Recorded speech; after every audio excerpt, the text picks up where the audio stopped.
Greetings all, and welcome to Esoteric Babble. Coming at you from a new location, another undisclosed bunker location, surrounded by beautiful plants, even though it's quite wintry outside. I wanted to do a response video, a response to a comment I received on a video I did, How Buddhism Can Help Save Christianity. And there's a reason I wanted to use this comment as kind of a springboard to talk about a couple of other things. So I'm going to read the comment. I'll also put it up here on the screen. The word is enough. I was born in Vietnam. I was a Buddhist for 48 years. You are a white man and don't know what you're talking about. Buddha is not a god. Jesus is. I'm obviously not a Buddhist anymore. Buddha is dead and still in his grave. Jesus has risen. It's ludicrous to compare a god to a man. I hope you didn't quit your full-time job to make YouTube videos.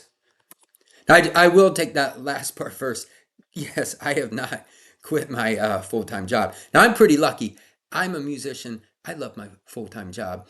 And so I don't have any aspirations to quit that full-time job. And I have no aspirations to make any money off of YouTube videos ever. My only goal in making YouTube videos is to kind of have fun and to share or to kind of start conversations with people who find these topics interesting. So that's the main thing. Now I'm going to start with the general statement first, and then we'll look at the comment.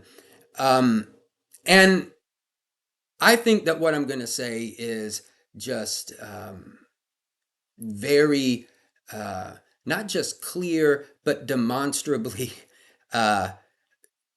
provably true. And that is the following, that there's a certain type of Christian who, at the merest challenge to a belief of theirs, crumbles, right? Now, I'm not saying this comment is from a person like that, but I'm just using this to kind of springboard into this topic. And there are a couple reasons for that. I think one of them is, and it's something that I mentioned in the video, is that a lot of Christians don't have an experience of the divine. They don't have an experience of kind of what they're espousing, to put it that way. I don't know. Are they in touch with the Holy Spirit? And again, I'm talking about a small number of people here, but very vocal.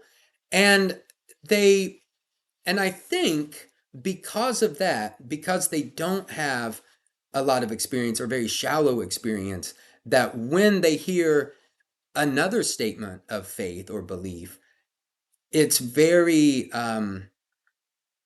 it's very upsetting because they only have a belief, right? It's really doctrinal and it's not experiential. So that is something that I was trying to talk about in the video itself, which isn't to say that Buddhists wouldn't react the same way in certain circumstances, but at least the teaching of the Buddha is designed to lead us ever more into experience, sachikaroti, to experience for oneself with one's own eyes.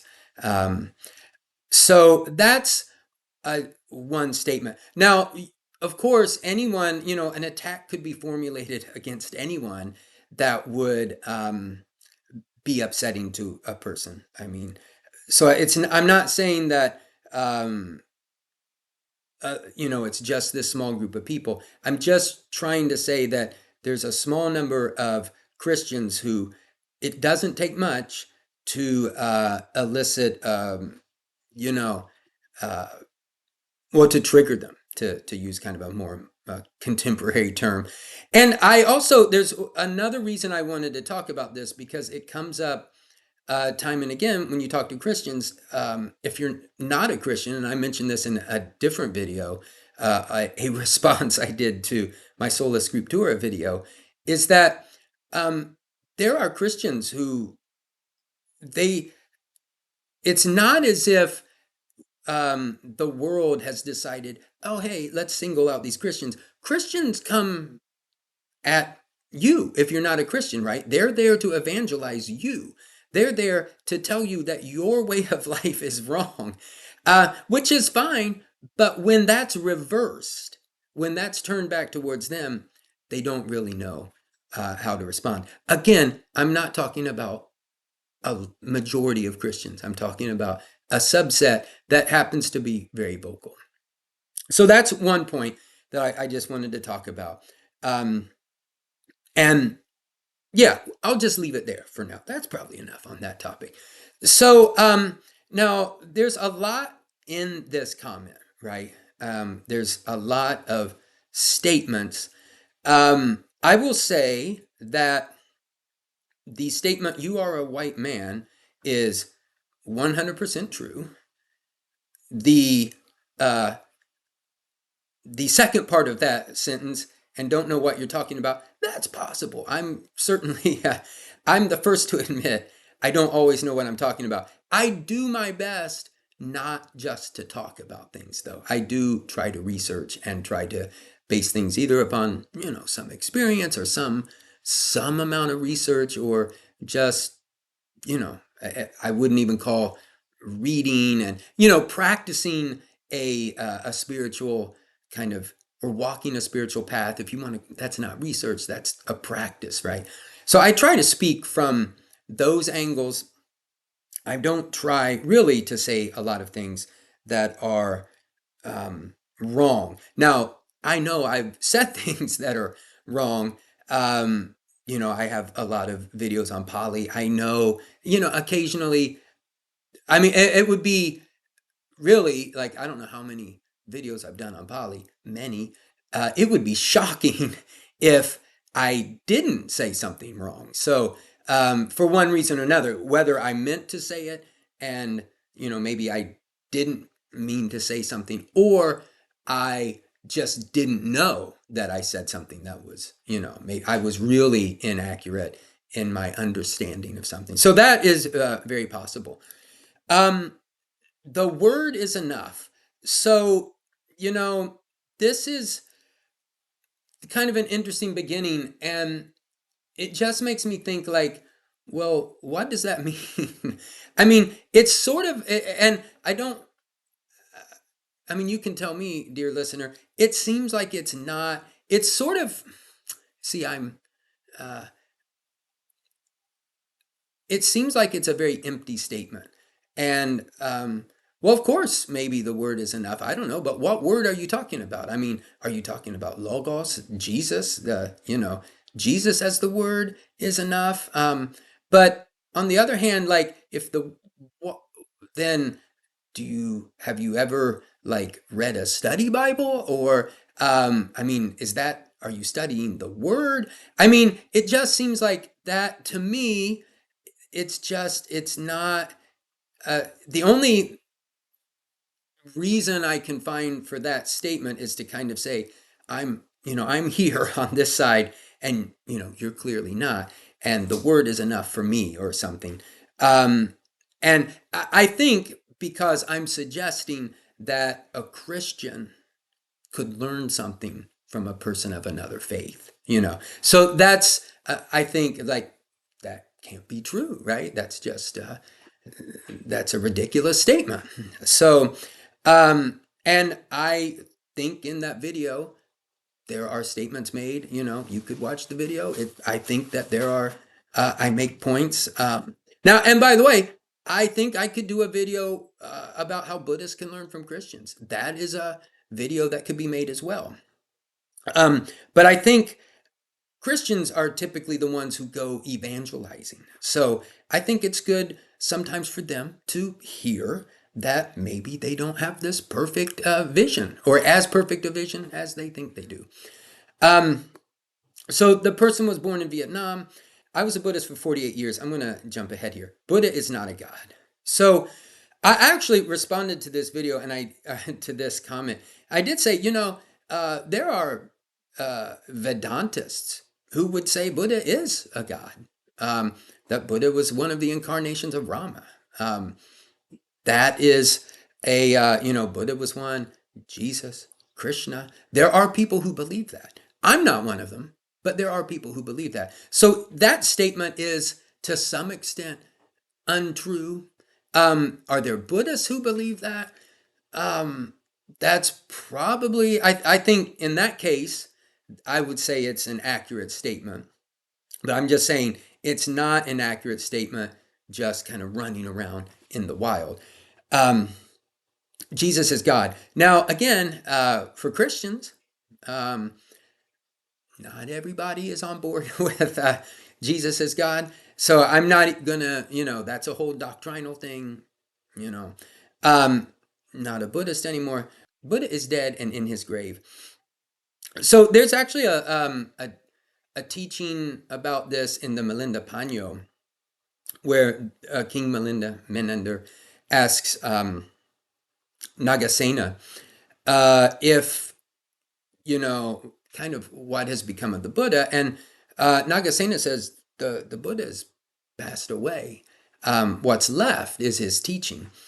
And in the Buddha's own words, people who attain liberation and reach nirvana upon the breakup of the body go beyond the sight of gods and men.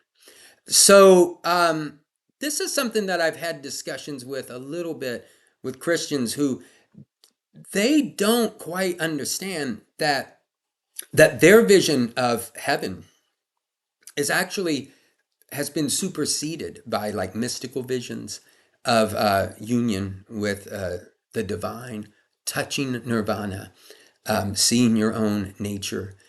That is like kind of inconceivable. So to say something like Buddha is dead and still in his grave, it's like it's sort of meaningless in terms of Buddhism, because I think it just misses I understand what the person's trying to say is that, the Buddha is just a person dead and in his grave. But actually, is that true? Like from a Christian point of view, is his soul somewhere? I mean, think that his soul is somewhere, right? Probably not in heaven though. But anyway, I understand what the commenter is trying to say. But my main point, and like I said, I've had this conversation where people say, well, Jesus is going to lead you to heaven. And like, well, the Buddha and even mystical Christians suggest that there's even more that can be attained, if you want to use that word. That is, we're getting beyond what language can where language can help us. Let's say it that way. So yeah. And yeah, it's ludicrous to compare a God to a man. Possibly. Okay, so, but I do want to make, I want to support something that the commenter says here. You are a white man. And I think what's important about that is that I didn't grow up in a Buddhist country. I didn't grow up steeped in Buddhism. And what that means is I didn't grow up seeing all kinds of hypocrisy that maybe can go on. My wife is Thai. I've been to Thailand. I know that there are, you don't have to go that far to encounter Buddhist monks, maybe who are not, great people. But I'm sure you see it a lot more when you're surrounded by them. Just like here, it's very easy to see all sorts of hypocritical Christians. That's what I've grown up immersed in. All sorts of hypocritical pastors who are just power hungry and greedy, and seem to have no shame or remorse in that. So, but I do want to say that sort of outlook, there are people who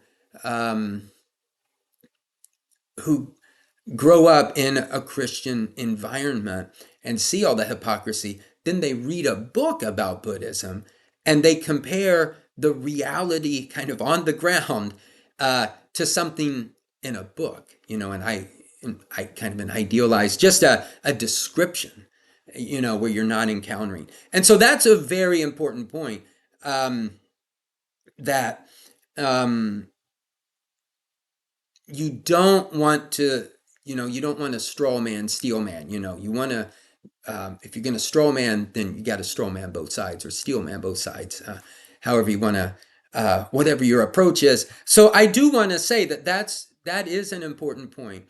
And however, it isn't, to me, from my point of view, it isn't really extremely relevant. I was a Christian for years, and it wasn't the hypocrisy of the people. It wasn't that, all fall short of the glory or anything like that. It was just that I don't think Christian doctrine makes sense. I don't think it makes sense at all. And I don't think it, I'll just leave it at that. That could be another video.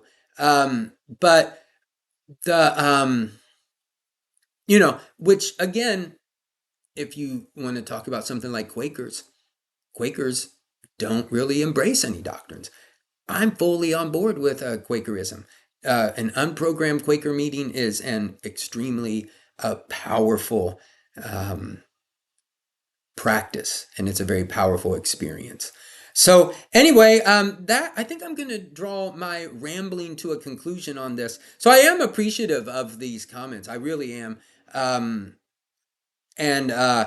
I know I haven't maybe been that kind, but I do thank people for taking the time to comment. I don't know that the person, like, I think I would take a comment like this more seriously if, like, when the person says, you don't know what you're talking about, if they gave an example, like, I'd be happy to learn something I don't know I'm talking about. I heard someone say, a very good Sanskrit and Pali teacher say, I said, I wish when I was much younger, I realized that I should be happy when people tell me I'm wrong. Then you can start to do things right. And so that's a very good, it's actually a lesson you kind of learn in music and in lots of areas, right? Where you're trying to do something, if you're not doing it right, people can criticize you in a helpful, way. So I would be, honestly, tell me what you think I don't know what I'm talking about. I would, I would respond to that. I would be interested to know that. So with that, and yeah, I think I will finally draw a close to this video. And I wish, that we all may experience infinite blessings. Peace.